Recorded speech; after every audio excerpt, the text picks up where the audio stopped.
Taste the Mediterranean through March 19th at Whole Foods Market. Save on animal welfare certified bone and beef short ribs, sustainable wild-caught sockeye salmon, and more. Find sales on Parmigiano Reggiano, charcuterie and ground lamb. Grab an olive boule bread from the bakery. Plus, wines from the Mediterranean start at just $8.99. Taste the Mediterranean now at Whole Foods Market. Must be 21 plus. Please drink responsibly.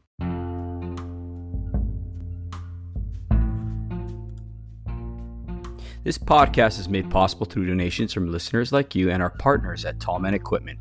Tallman Equipment prides itself in having more lineman tools in stock than anyone else. And now, when you're shopping online at tallmanequipment.com, look for the truck logo that says Fast Ship on hundreds of items on their website. That logo means that item is in stock and ready to ship the same day in most cases.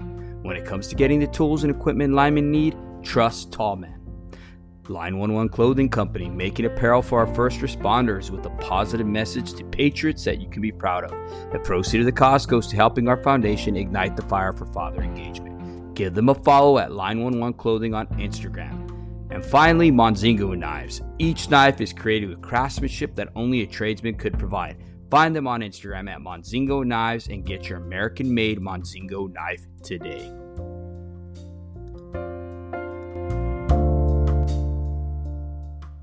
Welcome to the Show Up Dad podcast, where our mission is to improve the well-being of children by increasing the proportion of children growing up with an involved, responsible, and committed father. The Show Up Dad Foundation, Inc. is a 501(c)(3) organization that encourages dads to become more than just a paycheck. Today's guest is Timothy Arrigo. He is a father of two, husband, and mental health professional with over 10 years experience helping men and women overcome their self-destructiveness and align themselves with their true purpose. Tim is the former men's ministry director at his place church and runs a ministry called Souls for Souls. He is currently the CEO of Beyond Driven Enterprises and a father to a 5-month-old son and 4-year-old daughter.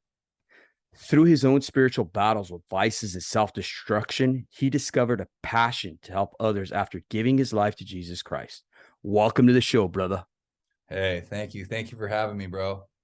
Absolutely, brother. It's an honor to have you on here. And like always, tell us your story, brother. Yeah, so my story is I'm 37. I was born on the East Coast, and I came out to California when I was about 3 years old. I was raised in Southern California. Typical Southern California kid. I was a skateboarder, played music. Was, I was always I was the sensitive kid, man. I was the sensitive kid, but I was also just the daredevil, man. I was the risk taker. I was the guy that was the extreme guy, always trying new stuff. And I, growing up in Orange County, I was exposed to a lot of, really great music and really cool stuff with skateboarding. So I really latched onto that scene. And, yeah, so that was, my early life was just really full with skateboarding and playing music. Taylor Hawkins from the Foo Fighters was my drum teacher. Oh, wow. So it was cool, man. Like I had a great childhood, man. I had a lot of great experiences in my childhood. I have an older brother. He's 3 years older than me, and him and I, greatest memories, man. We used to ride our bikes down to Warehouse Music, and we used to flip through CDs and look for a cool cover on a CD, go, yeah, take a risk, and then go home and play it, and it either was terrible, right, or it was great. So some of my greatest memories, man, with my brother going to the video store and stuff. So, and then my parents got a divorce when I was like 13, and there was no conversation about it. My parents were going through a lot at the time. And one day my dad just walked down with some suits on his finger, and no warning, no nothing. And my dad just said, "I'm leaving." And I was like, wait, what? Like, when are you coming back? And he goes, not. And I'm like, wait, like what? Like, you're not coming back? And yeah, my dad ended up going and getting an apartment down the street. And, my mom during the time was just really struggling, going through a lot of I think my mom felt really guilty about the divorce, about the way it went down. And I think she carried a lot of guilt about it. And so my mom kind of was going through her own kind of midlife crisis at the time. Mm-hmm. And my brother and I had already kind of been parting ways. I think you get to the age where you're like, I don't want to have my little brother around. And he was kind of in that phase. Yeah. And at that time, I had already started getting high. I started getting high when I was like 13, started Mm-hmm. smoking weed. That was kind of a part of the scene with skateboarding back in the day. It was kind of like nowadays, soccer moms drop their kids off at the skate park. But when I was growing up, skating was, they used to have those stickers, skateboarding's not a crime. And Yeah. skating wasn't, it wasn't necessarily something that people, looked fondly upon. So, Mm-hmm. my parents got a divorce and I was getting in some trouble, and my parents, they sent me to a private Catholic school. Mm-hmm. So I grew up going to Catholic mass on Sundays. Yeah. But I never experienced, I experienced little moments of the Holy Spirit, I felt like, even looking back. But I remember even sitting in church and looking at Jesus on the cross and just being so confused. Yeah. Like I don't understand. And nobody ever really took the time to explain it to me. I did CCD and I did all this stuff at church, but I never was shown I was shown a lot about religion, but not a lot about a relationship with Jesus. Yeah. And so yeah, man, I basically my parents got that divorce and I went to the Catholic high school, and I just got super isolated, man. All my friends went off to public school and I was in this private Catholic school, and I wasn't a jock, and I wasn't really into school that much, like scholastic. So I didn't achieve much academically. So I just didn't fit in, man. Yeah. I think that was really a year that was really a pivotal turning point for me. And, after that, after the divorce and going to that school, I went to public school the next year, and Mm-hmm. I ended up getting kicked out of public school within a month. I didn't even go to class. I was just doing graffiti on the walls, and I was just anti-authority. I was just Yeah. mad, man. I was angry. I was angry, man. I had a lot of anger in me. And I was only angry because I was really hurt, and the anger was the only thing that gave me a sense of control in my life. Yeah. I had unresolved anger. I remember one time my dad came over, and I was really high, and my dad was like, "What's going on with you?" And he was like shaking me, and he grabbed me by the shoulders. He's like, "What's going on with you, man?" Mm-hmm. And and I broke down crying, and I was like, "Man, everything else is messed up around here." Mm-hmm. I always remember that moment. And so yeah, I ended up getting kicked out of public school, and then I was in a continuation school down in San Juan Capistrano, and I went down there. It was the first school ever built in Orange County. It's right next to the San Juan Mission. Okay. And yeah, they basically, I don't know whose idea this was, but they took every troubled kid from every school district and they put them in Yeah. one school. So I'm in there with of course, first day I'm getting checked in the hallway, and I'm like, okay, this is real, right? Yeah. You got to show up, and so that was where really I just got even more masked, more walled up, more just Mm-hmm. I got to show up here. I got to be tough. I got to fight. I got to, and more drugs were available. And I got hooked on speed. I got hooked on speed when I was like 16. Wow. I had a dude that I met there, and him and I started smoking speed, and I ended up graduating the school early because I kind of cheated my way through, and I Mm-hmm. graduated high school right before my 18th birthday. And within 6 months, bro, I was full blown addicted to speed. And I didn't really have a lot of supervision. I was just kind of doing my own thing, living with my mom. My mom was going to college full time, Yeah. God bless my mom. My mom went to college again, and she only had her high school diploma, and she ended up going back to college and getting her master's and becoming a teacher. So she was in the middle of all of that. So I really didn't have any good role models. The guys that I looked up to in my childhood and in my formative years, they weren't honorable men. You know, they Yeah. were guys that were just into, it was kind of like the old same thing. Like these guys have money, they sell drugs, they have the cars, like they have the women. It was all external, you know. So like I always thought like, oh, if I just had that external stuff, like, and it's all about the external, and whoever you need to step on to get what you need, you know, do that. Yeah. Um, and got addicted to the meth, ended up going into a meth induced psychosis at 17 and got sent to the psych ward. Wow. And went into the psych ward, barely came out of that one, man. I was in the psych ward for like 2 weeks. And came out of the psych ward, went to my first treatment center, turned 18 in there, and basically counted the days, got out, and then never went back to doing meth again, but I started doing pills. And then I got a knee injury. I was skateboarding, blew my knee out skateboarding, and went to the doctor, man, and had to get a knee surgery and got prescribed Oxycontin. And that was the undoing, because I was basically the poster child for the opioid epidemic. Wow. This was early 2000s. They were heavily prescribing oxys, and I got hooked on oxys, man. And I started doctor shopping. I started going to different doctors, and my addiction just got worse and worse and worse. And then, you know, somebody told me one day, hey man, you know, you can sell those, right? Like, and you can make twice as much, and you could just do some black tar. And that's when I turned to the needle, man. And I turned to the needle, and things went dark for me, real dark.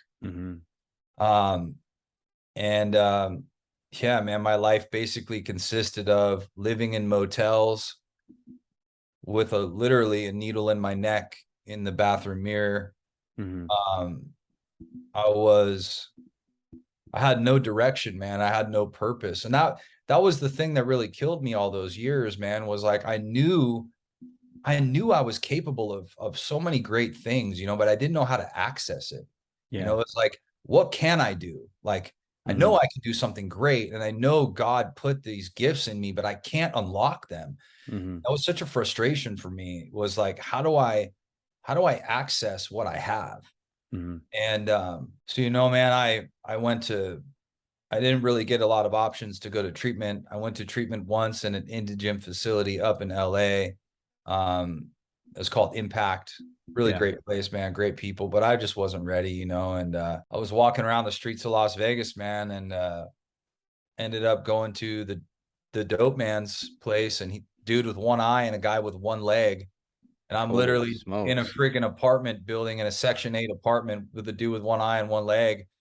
And my family knew that I was out there on the streets. And I was like 22 or 23, you know, and my parents were just, my parents weren't even together at the time, but they came together. And, you know, man, I found out when I got home, I got the medical bill, and then I called them, like, what, 21 grand? And they're like, yeah, that's because we thought you were dead from the accident, but you were overdosed, and we had to bring you back to life. And, you know, it was just crazy stuff like that was happening in my life. And I knew God, like, was watching over me the whole time. And, you know, another time I went to the psych unit. I snuck drugs in with me to detox at a hospital. I blacked out during the detox, and I got in a fight with a security guard, and they threw me in the psych unit there. And this was like an underground, this psych unit there was like, it was like hell on earth, man. This place was like crazy people down there, like just gnashing of teeth down there. It was crazy. Wow. And I got in a fight there. There was a guy that was like trying to sexually assault this girl, and while she was sleeping. And I got into an altercation with him, and we got in a fight. And when my parents came to visit me, they were like, what's going on here? Like, he's got marks all over his face. Like, you guys are supposed to be taking care of him. Like, and I don't know what happened after that, but they came and talked to me and let me out. But when I was there, a pastor came to visit me, and he gave me a card, and it had Isaiah 40:31 on there, right? You will rise up on wings like eagles, run and not grow weary, right? And what's trippy is, you know, 12 years later, after that psych unit incident, I got called to work at a facility, and I went to the facility, and I was like, oh, I know where this is at. It's right by the hospital. And I walked up on the driveway, and 50 feet away on the other side of the fence was that cage, that chain link cage that they let you look in, where I got in that fight in that psych unit. Wow. And so yeah, man, like my story is just basically, it was just rock bottom after rock bottom after rock bottom after rock bottom. And Mm-hmm. I even had some experiences with some demonic stuff. Mm-hmm.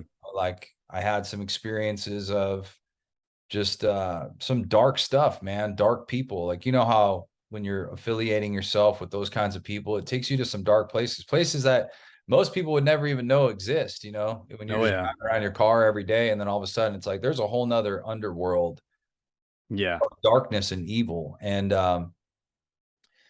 you know, it came to the point where one day I got a call from my doctor. I was Mm-hmm. 27 at the time, and he called me and he said, hey, I had gotten some routine blood work done. And he called me and said, hey, man, are you sitting down? I'm like, no, why should I be? He goes, yeah, you got hepatitis C. And I'm like, wow, okay. And I had just watched my best friend die from cirrhosis of the liver from hepatitis C. Yeah.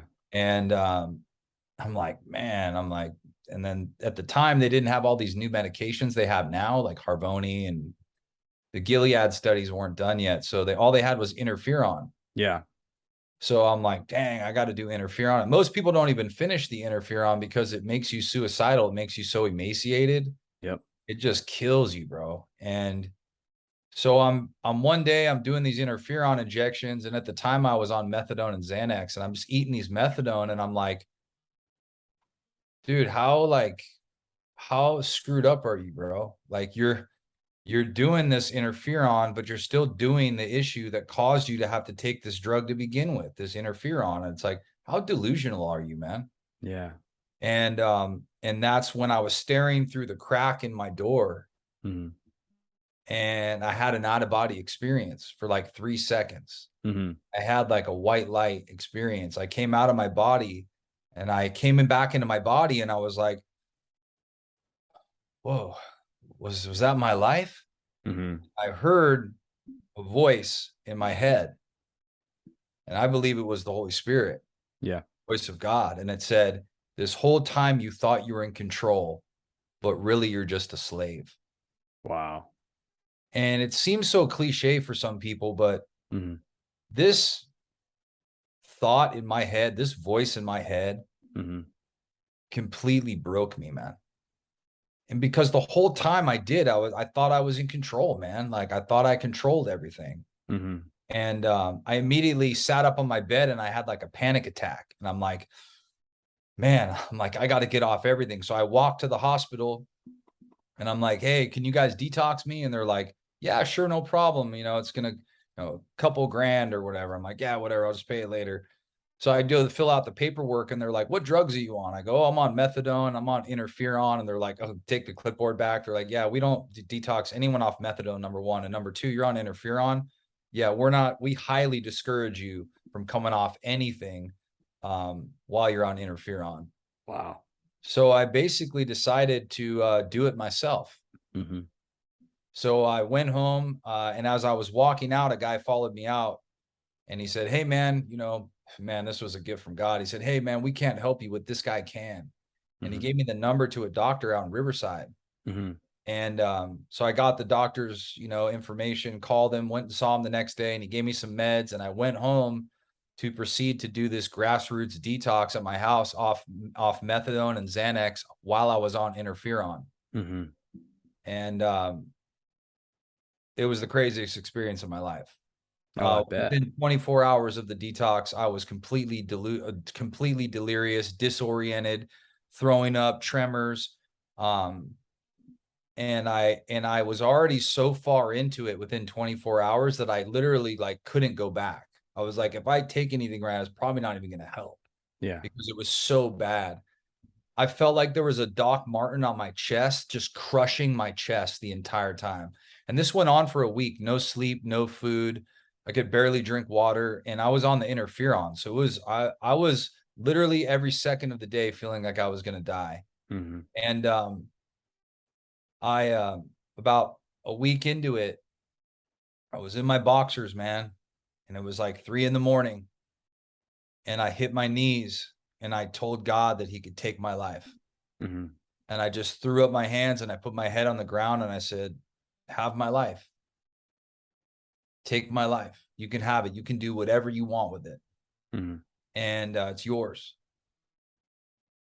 And immediately, man, I felt the presence of God come over me. And I believe that day my life was changed forever. Mhm. And that was the day that I accepted, my salvation.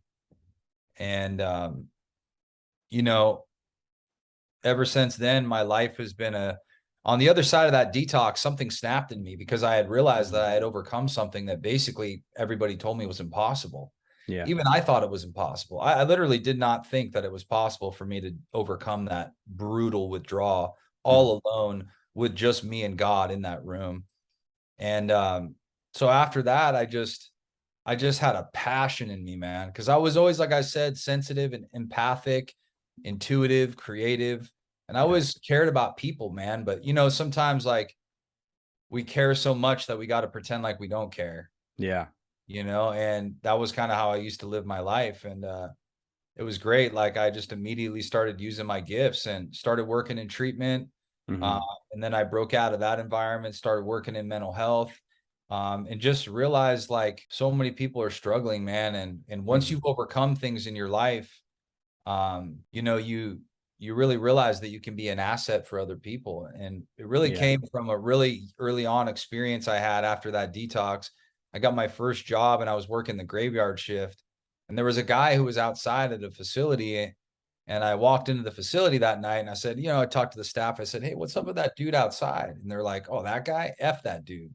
Mhm.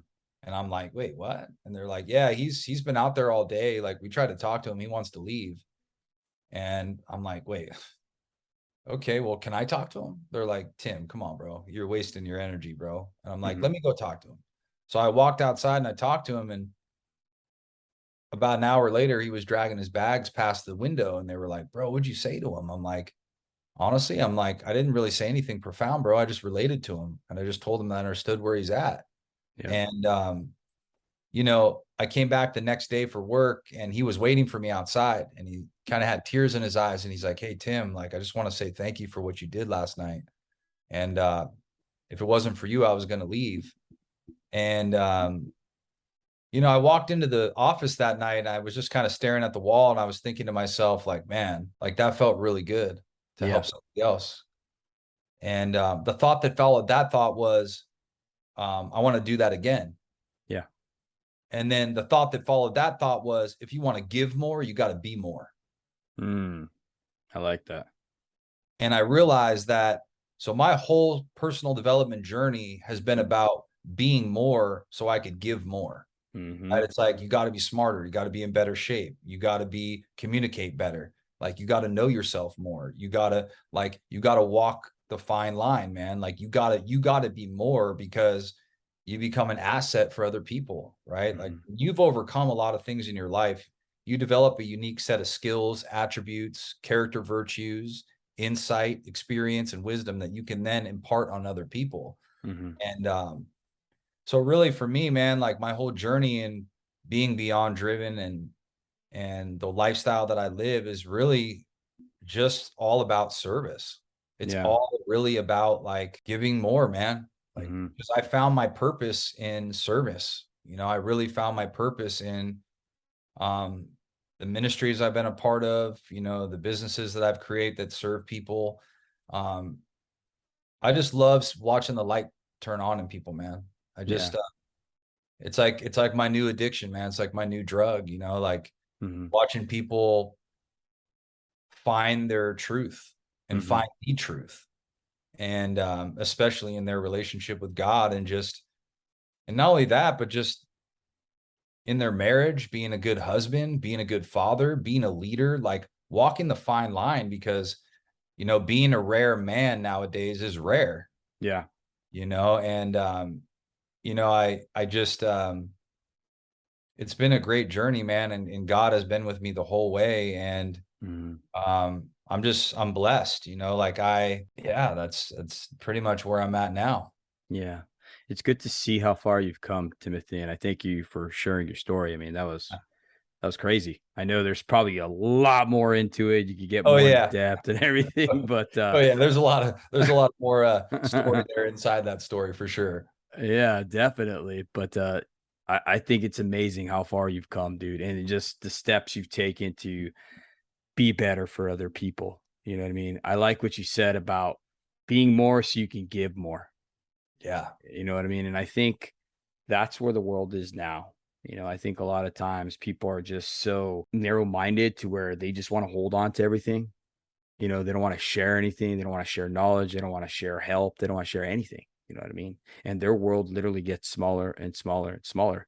But when you give more, you receive more, right? And I think that's a universal code that everybody should live by. One of the things I wanted to ask you is all this stuff that you overcame, Tim. How did that pain when it was in your life, right? How did that really like start to shape your life to where you are at where you're at now in your relationship with God, in your relationship with your wife, in the relationship with your children? How did you use that pain to do that? Well, I look at adversity as the greatest teacher. Yes. Like in James, it says, count it all joy when you go through trials of any kind, because it builds your endurance and your perseverance and your faith, and then you'll be perfect, lacking nothing. So Mhm. I look at adversity as the greatest teacher, um, all that adversity in my life, it really shaped and molded my character, Mhm. and it shaped and molded my heart, so I could really empathize with people and understand where they're at. I mean, I always say I'd be more afraid of who I'd be had I not gone through that stuff. Yeah. I live by a philosophy, that life happens for you, Mm. and especially, God is notorious for, working the things out that you go through, and using that design to, in the end to totally radically transform who you are. So that pain, uh, Mhm. your pain can be turned into purpose and personal power, Yeah. and I think your pain is really to be understood. Like, you got to be with your pain. You got to stop Yes. running from your pain, and you have to learn to just be with it and be in Mhm. silence with it, and learn to embrace that part of you, not holding on to it and not dwelling in it and not sitting in it, but really like accepting it. I always Mhm. tell people you can't conquer what you don't confront. Right. And it's like you have to acknowledge that it's like, okay, I'm wounded, man. And like this is real, and even in the beginning for me, like I learned early on that, my drug use was never the problem. It was the way that I solved problems. Yep. You and what was there on the other side of that was a mountain of unresolved pain. Mhm. And a part of it was I didn't even know who I was. I didn't even know who I was, man. I was so high for so many years, I never even got a chance to even know myself. And so that pain really gave me the ability to reach people, and Mhm. because through our own experience, it's like what's more powerful than that? It's like my Mhm. experience. I've actually experienced that. I've lived through that. And with all my clients that I work with, it's like I've been through all that, 9 out of 10 of those experiences. Yeah. And going through those experiences, it does something to the way, it allows you to have a degree of empathy that Mhm. I think is difficult to have otherwise, and true emotional understanding of, um, you really just you want to be in a place of, hey, like, and I understand, and I I can really relate, Mhm. and I can show you a direction and some things that maybe you're not seeing, because all of us have blind spots. Yeah. And when you've been through that stuff and you've driven that road and you've traversed that path, you can kind of see those blind spots for people, and you can help them kind of shortcut their success. Mhm. And so for me, man, like I wonder sometimes, brother, like where would I be had I not gone through that stuff? I Yeah. obviously wouldn't be doing what I'm doing now, that's for sure. Mhm. So it's pretty crazy, like when I think about my life, and um, how God has basically used my pain as a platform. Mm. Oh, and your pain is your pulpit. Yep. And you can truly bring so much value to people's lives just based on, what you've learned and what you've overcome. And that was part of my obsession. Like, I was always an obsessed dude. I was always obsessed, whatever I was about, I was obsessed with it. And, really stepping into that place of, like, I just want to know more and I want to be able to help more people. So I need to know myself more, and I need to know, like, what really kept me stuck. And, Yeah. I have a passion for wanting to reach people of any kind in any situation. So Now, you kept saying stuck. This is the second time you said it. You said it earlier and then now. With that being said, I've heard people say the same thing, saying that they felt stuck. They knew that they had all these gifts, these talents, right? They just yeah, didn't know where to go with them. And a lot of times when you don't go in any direction and you're not applying action to it, you're not going to go anywhere. You're just spinning your wheels, and that's where that feeling of being stuck comes into play. You know what I mean? Because not doing something is doing something. You know what I mean? You're not going forward, So for you, I think that's pretty awesome that you're able to recognize that. You know what I mean? What do you feel was the reason you were stuck? Like, what did you find out about yourself I from think that aspect? I think the reason that I was stuck was because, Hmm. I think there was a lot of reasons. I don't think it was just maybe one specific thing, but I think I didn't really know the solution. I didn't really understand it. Yeah. A lot of times I was offered very, cookie cutter approaches, kind of like the one, size fits all approach. Yeah. And, what I wanted to understand, like, my unique experience. So I think for me, what kept me stuck was Hmm. I had actually, like, fell in love with my pain, Mm. and I didn't know who I'd be without it. So Like, it was like your identity, right? it was like my identity. Like, how am I gonna justify or rationalize, or, it was the scapegoat. It was the Mm. thing in my life that it was like, no matter what, it's like, I'm not hurting anybody but myself, like Hmm. the things I used to say. And I think I was just so I think I was scared of who I would really be, and could I really do life? And who would I be without this hole in my heart? Who would I be? Hmm. And would I, if I wasn't so guarded and if I wasn't so walled up, would I be hurt again? Would I be Hmm. vulnerable? Like, would I? And I think a lot of men are just, invariably, they see vulnerability as a liability, Hmm. see it as a sign of weakness. Like, oh, you get open up, you talk about your emotions, like, oh, you're weak, you're a B or whatever. And it's like, oh, okay. So Yeah. basically that was a lot of what I grew up with, was you don't talk about what you're feeling. You don't talk about your emotions. And I think what kept me stuck is my Hmm. lack of emotional intelligence. Like, really not understanding that, like, hey, you can be stoic and you can be strong and you can still be powerful, but you can Hmm. be three-dimensional. Like, you can be emotional, and it doesn't, like, there's healthy vulnerability, and then there's unhealthy vulnerability. It's Yeah. like, unhealthy vulnerability is I open up about my issues, but I don't really want solution, right? Mm. I'm just sulking in it. I'm like, validate me in my victimhood. Yeah. Let me And then dump on you.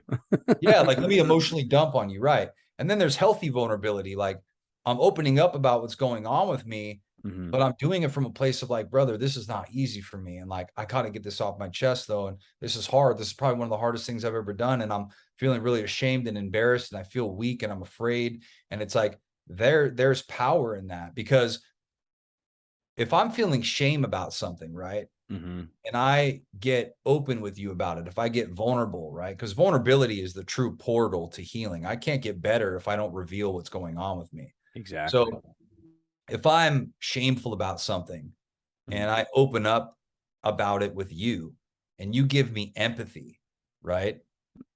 The empathy that you offer me by saying, hey, man, just even as simple as, bro, I see you, like, I can relate, man. Like, I've been through a lot of that too, and I totally get that. And Mhm. it's all good. like, even just that, like, you don't have to give me anything profound. Kind of what I did for that gentleman that night. Like, it's like, where there is empathy, shame struggles to exist, Yeah. because shame and empathy are like oil and water. Mm-hmm. They have a hard time existing at the same place at the same time. So I think what kept me stuck was my shame, fear of vulnerability, like my emotional pain that I had become so familiar with. It was like I was addicted to being addicted, Wow. right? Like, I was addicted to, like, the anger and the pain and the rage and all of that was in me. And it was like, but I knew on the inside, it's like, you're not really free, man. Like, Mm-hmm. you determine the release date of your emotional incarceration. Like, you're holding the key, man. Like, Mm-hmm. stop, you're in the cell. Like, you got the key, bro. Just unlock the door, and Mm. but I don't want to. It's like, but I want to be free, but I like it in here. Yeah. It's like, this is my home. This is what I've called home for all my life. And it's like, what, I don't know what life looks like for me outside of this cell. And so, you know what? I'll just push it off. And then you procrastinate, Mm-hmm. push it off, and you're like, oh, I'll change tomorrow. I'll do it later. And then a lot of times it's your ego, like, oh, this isn't going to work for me. Like, oh, what does this guy know? Like, what do these people know? They don't know what they're doing. Like, Mm-hmm. and you already feel like you don't belong. You already feel like you're being judged. You already feel like you're not accepted. You already feel unlovable. And so you're more likely to just project that on people. Like, oh, people don't really care. Like, oh, these people just want to make money. Or Mm-hmm. like, you always have contempt prior to investigation, preconceived notion and idea about, especially about people that are interested in helping you. And Yeah. I think it takes a lot of courage to really say, hey, man, like, I'm struggling, because we've all been there, Yeah. and we're all, I mean, we're still, that there's moments to come like that. Mm-hmm. We're all going to go through that. And I think invariably as men, like, I think the generation that came before us and even the generation before them, like, Mm-hmm. they were just locked up emotionally, man. Oh, for sure. Yeah. It was just like this big generational curse, Yeah. from Yeah. father to son, from father to son, Yeah. Didn't help that they taught us, growing up too, that hey, big boys don't cry. You know what I mean? Rub Yeah. some My dirt on dad, it, yeah, my dad's a Vietnam veteran, dude, and my dad's from New York City, and my dad grew up hard, you Oh know, yeah. and so yeah, it was a lot of that for us too. Like, we didn't, the men in my house, me, my brother, and my dad, we never talked about feelings. We never talked about emotion. So I just didn't even know that was something you did. Like, I just thought any emotion you felt was bad. Yeah. Like, when you feel anything, like, you shouldn't feel it, just bury it, suppress it, and just avoid it, and don't talk Mm-hmm. about it. And if anybody asks you about it, then just deny it, Mm-hmm. and like, play it off. And you better play it off good, because you don't want them to know. It's like, Yep. that was a lot of the way I lived. Oh yeah. That sounds exactly like the household I grew up. Performance household. Yeah. Where one Performance. minute 1 minute you're getting beat up, and then the next minute you better, wipe the blood That was off your it. nose, and Yeah, you that better was, go out there and fix your hair. yep, that was it. Performance-based love, man. And that's a part of those intergenerational wounds that come through our bloodline, which is like, Mm-hmm. your dad grows up, let's say, with an emotionally unavailable father, and he doesn't know why his father's emotionally unavailable.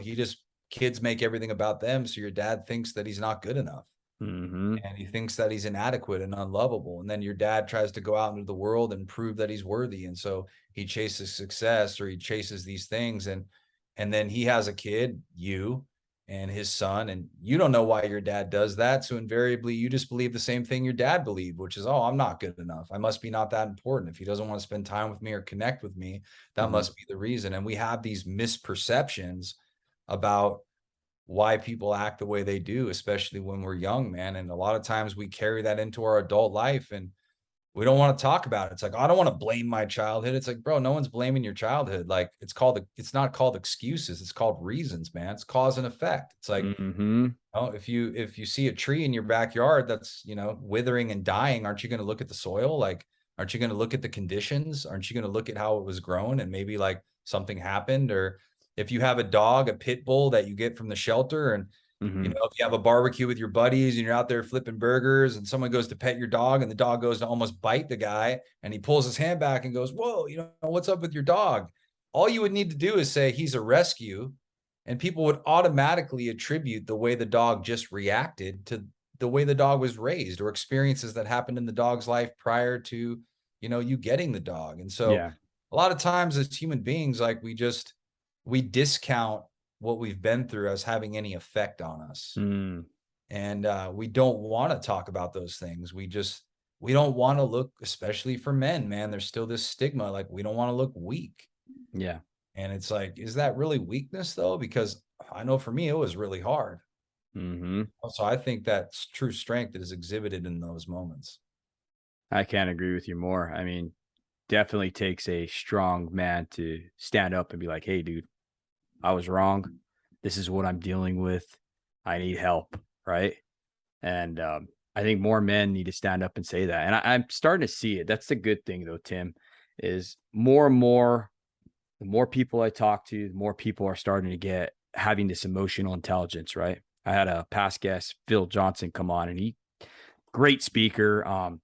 He's like Jordan Peterson of emotional intelligence, right? Just super solid dude. And he talked about that we needed to change our ways. Like men and women both needed to stop giving away their energy, right? And stop just being so building these walls up to protect ourselves, right? He's like, oh, dude, that's your ego. He's like, you are not your ego. And that's the main thing I took out of that is you are not your ego. So stop letting it get the best of you. Stop letting people control you through your emotions. Crazy thing about allowing people to control you too is it's like you're giving that power away. And Mm-hmm. what's crazy about it is, we could be standing on the street corner and a car full of people could drive by in a convertible and point in our direction and laugh. Mm-hmm. The guy next to me might have thought they were laughing at him. I might have thought they were laughing at something behind us. And, you might have thought they thought you were handsome. Mm-hmm. It's like your perception. And so a lot of times we think that people make us feel or situations make us feel. It's like, no, your own perception does, the way that you view it. And 9 times out of 10, the reason you take it personal is because it's really antagonizing something you already believe about yourself. Yep. And if you don't tend to that, it's like I've always told people, someone's behavior towards you says nothing about you. It says everything about them. But why it triggers you says everything about you and nothing about them. Mm-hmm. So a lot of times we think, hey, your behavior is saying something about me. You're saying that I'm it's just disrespecting me or whatever that is. Mm-hmm. And then you made me feel this way. When in reality, it's like their behavior just provoked or antagonized something that already existed within you. So is it really a trigger Mm-hmm. or is it an opportunity? I like A lot that. of times, like it's an opportunity for you to work on something that maybe you need to work on. And it's so true because when you're talking about that, I thought back of a point in my life where I would come home from being on the road, being away, working out of state, whatever. And my wife's face, if she had this certain look on her face, like she needed to talk or whatever, right? Her face and the way she reacted dictated the way I was going to respond to her and to the kids. So now automatically I'm like, what's going on? What did I miss? Why are you so pissed off? Blah, blah, blah. And then I allowed her to change everything, you know what I mean, in me. And then being the head of household like that, we have the ability to change our environment. Okay. So when that happened, all of a sudden I'm changing our entire environment. So while I thought I was going to come home and be celebrated, now I'm just tolerated. Now the kids can't wait for me to go back on the road. You know what I mean? It's sad because now I'm like, oh man, these kids, I'm busting my butt, putting food on the table, making money, trying to buy them stuff, everything, right? And they don't even want me around. I'm better off being on the road. I'm better off just being out there and her dealing with it. And it's a vicious cycle. And when you're not in touch with what's going on with you, like other people's emotions will make you like it will trigger you because in order to connect with them emotionally, you have to be in connecting to yourself. Like, in order for you to be emotionally available for them, like in a lot of ways, you got to be emotionally available for yourself. Like, you got to be able to understand, what you're feeling, why you're feeling the way you are, and what to do with those feelings. And I think a lot of people think like, oh, I'm not supposed to feel feelings. And I think that's the goal. Like get to a place where I don't ever get triggered. It's like, nah, it's not about that. It's about what you do when you're triggered. You know, are you taking that out on people around you, or are you tending to that? Are you meeting your own, self? Like, how do you meet yourself? A lot of people meet themselves with self-criticism, Mhm. a lot of people meet themselves with um a lot of lies, a lot of fabricated, lies that they tell themselves about, what they shouldn't feel or how they shouldn't feel. And I've found out a lot of guys, the problem is not what they're feeling, it's the way they're thinking about what they're feeling. Mhm. It's the way they judge what they feel. And they think like, I just got to get to a place where I don't feel this way. It's like, nah, man. It's about understanding what you're feeling and the value of those emotions, because we're emotional, man. We're gonna feel emotion. Mhm. It's about what do you do with that? Like, you can use that as motivation. Mhm. Like, you can use that, to fuel self-destructiveness, Mhm. and there can only fit so much in here, man. You know Yeah. what I mean? Like, the more you bury, and you just become like your glass is all the way full, and then it just takes one drop and it just spills over in anger out to everybody around you. So it's like, Mhm. you gotta be in a process where you're taking care of your mental and emotional health, like, on a daily basis. And that can be so simple, man. It could just be you exercise, a little 5 to 10 minute meditation, you get in Mhm. the word, maybe you listen to a little motivational video, you connect and talk to other people, once a week, Mhm. but you're in the process of, you're not allowing that reservoir to just get all full and get stagnant water there. And then it's like you're constantly in a position of like, hey, Mhm. emotional maintenance, Mm. you know? Yeah, for sure. Some of the things that I always tell, like, the students that I mentor and stuff like that, is laugh it out. Laughter is, as they say, the best medicine. You know what I mean? I love that. Yeah. Try to look at the brighter Yeah. side of life. Another one too is like a lot of times you're on the go or you're not doing anything. You're waiting for the next best job, right? Or the next job coming up, right? So you're constantly fight or flight. And there's a lot of stress in that, right? So I tell them to loosen up. You know what I mean? When you're sitting in that truck waiting for the next outage or whatever like that, your bodies are naturally going to stiffen up sitting in that car, right? Or even in the desk all day. You know what I mean? So that starts taking a toll on our minds. So I tell them to get up, get moving. You know what I mean? Walk around, do jumping jacks, do some push-ups. You know what I mean? Start framing an arm out, whatever you need to do, vitamin D, read a book, start making connections, get off the darn phone and start talking to people, start living life, stop Yeah. living life through your phone and start having conversations with real people. Right. And then last but not least, you know what I mean? Take time to breathe, bro. Just breathe. Right. It sounds simple, but it works, you know? And that's some of the ways I talk to the guys about de-stressing their life, you know? Yeah, a lot of guys are so concerned about, their kids, and it's like, bro, you're going to an early grave at this state. Mm, Like, look how chronically stressed you are. Like, you can turn on stress with your own mind. And it's like, if you're in the jungle searching for lunch and you come across a porcupine, you're going to spear that animal, mm, and you turn around, there's a lion behind you. Your body's going to release a lot of stress hormones, adrenaline, cortisol. It's going to get released by your adrenal glands into your body, your brain and body. You're going to go into fight or flight, and you're going to run away from that animal. mm, You're going to, eventually come out of that state when you get away from that animal. But what if that animal is, your job? Or what about if that animal is, your negative thoughts about some event, or even yourself, or, you turn into this bitter, angry person, chronically stressed. And, at some point in time, that kind of like where I was at, that becomes your default. It becomes kind mm, of your state of being, where you just kind of wake up in that state now. And it becomes kind of almost predictable, where when your body doesn't feel that way, mm. you'll look for something to make you feel that way, because you're addicted to it. You're addicted because emotions are nothing more than chemicals, man. And Yep. you can literally get addicted to, you can have emotional addiction. It's like people watching the news for the new fear and the new, it's like people constantly telling the same story over and over again, or dropping everything for a potential crisis, or Mm, it's like people that literally are addicted to the cortisol, the adrenaline, the stress. mm, And yeah, man, I think stress management is huge, especially as fathers and as men. It's like, mm. we have to make sure that like we're in a position of constantly, again, like you said, managing our stress, because how many men die every year because they don't manage their stress? My And brother, yeah, 38 years old, brother, the day before his 39th birthday, super stressed, really healthy and everything. But I mean, just always stressed about his job, about pushing his crew, about his marriage, about his kids, about the farm, everything, right? Just all this stress on his life. And he succumbed to a heart attack, dude. 38 years old, bro. and it's like, we don't, people don't believe those stories, oh, that'll No. never happen to me. It's at the end of the day, it's like, man, that could absolutely happen to you. Mm-hmm.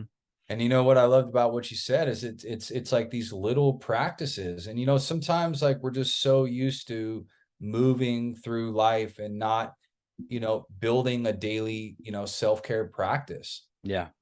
And the most successful guys in the world have achieved a sense of self-discipline with their daily practice. And like I Mm-hmm. said, it could be the smallest little things. You put on a little 10-minute Wim Hof breathing in the morning. You're making sure you're getting 7 to 8 hours of rest. You're minimizing the amount of time that you're on your phone, like you were saying.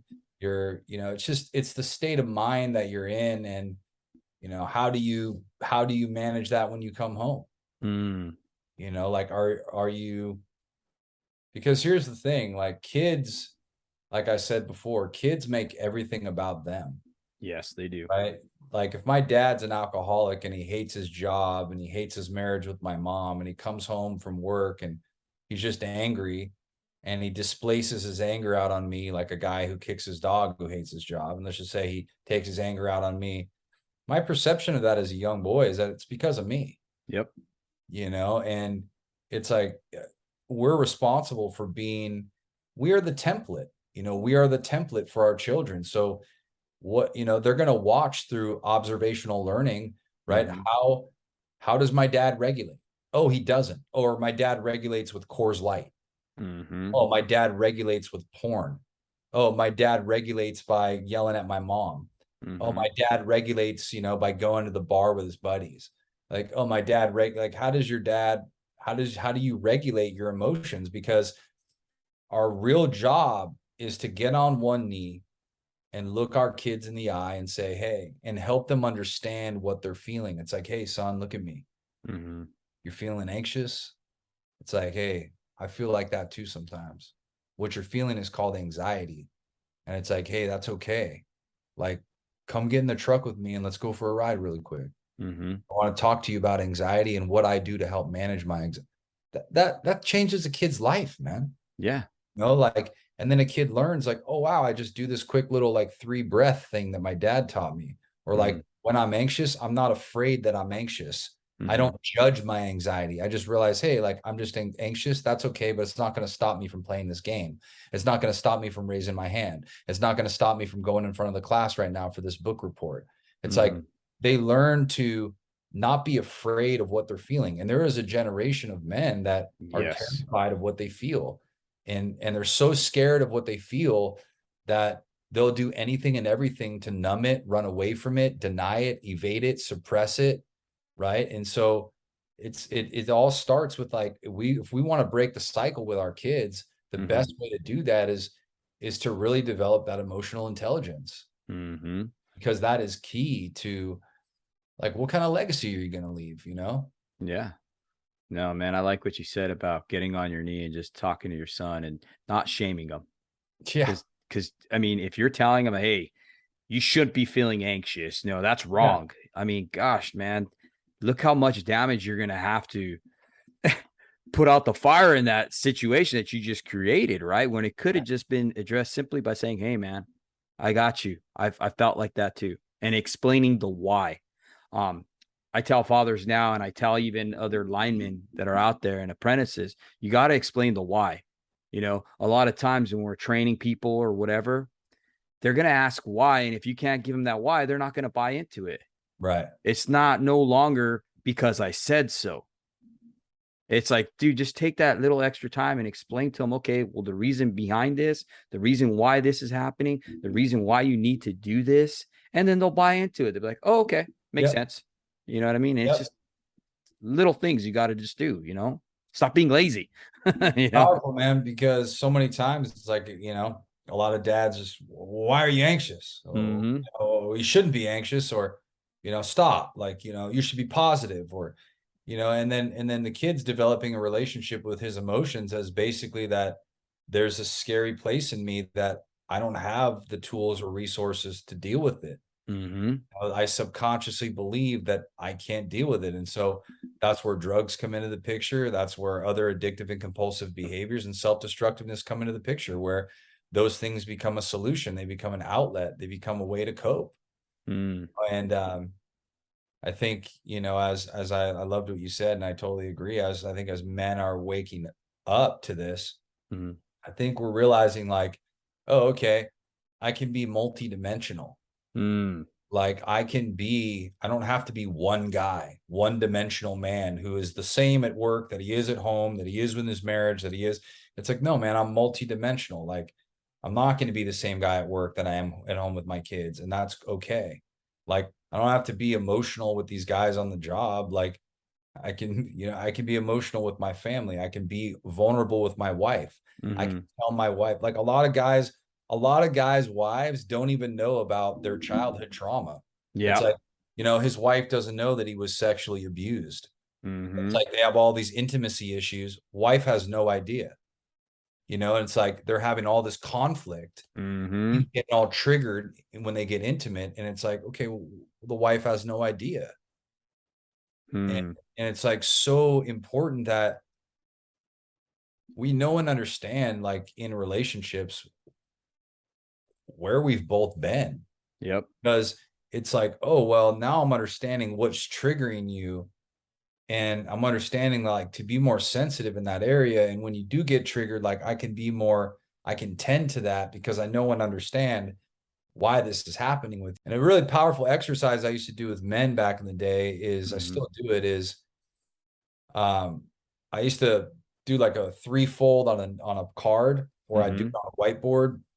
I do three columns. So the columns were what I portray, right? Who you portray yourself to be to the world, right? Mm-hmm. Which is on the outside, right? Who you portray yourself to be on the outside. The middle section was what I hide. So all Mm. the things I hide about myself that you don't know about. And then the last section is what others see. So you would fill out the what you portray to the world and then what you hide from the world. And then everybody else fills out what they see. And it's powerful, man, because a lot of times guys would open up about something, Mm-hmm. some type of traumatic thing that happened to them. And 9 times out of 10, if not 10 times out of 10, there's another man in there who, because that man opened up, he gave another man permission. Wow. He gave him permission, right? Mm-hmm. So the man opened up, he got vulnerable, and that man sitting there watching that felt like he had permission to say, hey, man. Man, that was powerful, Timothy. Um, man, thank you so much for coming on, brother, and sharing with us. Yeah, Um, man. how can our audience get a hold of you? I know you're big on social media. If they can get a hold of you, reach out to you, can you please share it with our audience if you don't mind? Yeah, absolutely. I'm on Facebook, Beyond Driven. You can follow me on Instagram, Beyond__driven, Mhm. www.beyond-driven.com. Yeah, and that's where I'm at. Well, once again, brother, thank you so much for coming on and sharing everything that you told our audience about, man, and just being so authentic with it. I appreciate that. And we'll be talking to you soon, brother. Thank you. Yeah, my honor and privilege. Thanks again, man. Absolutely.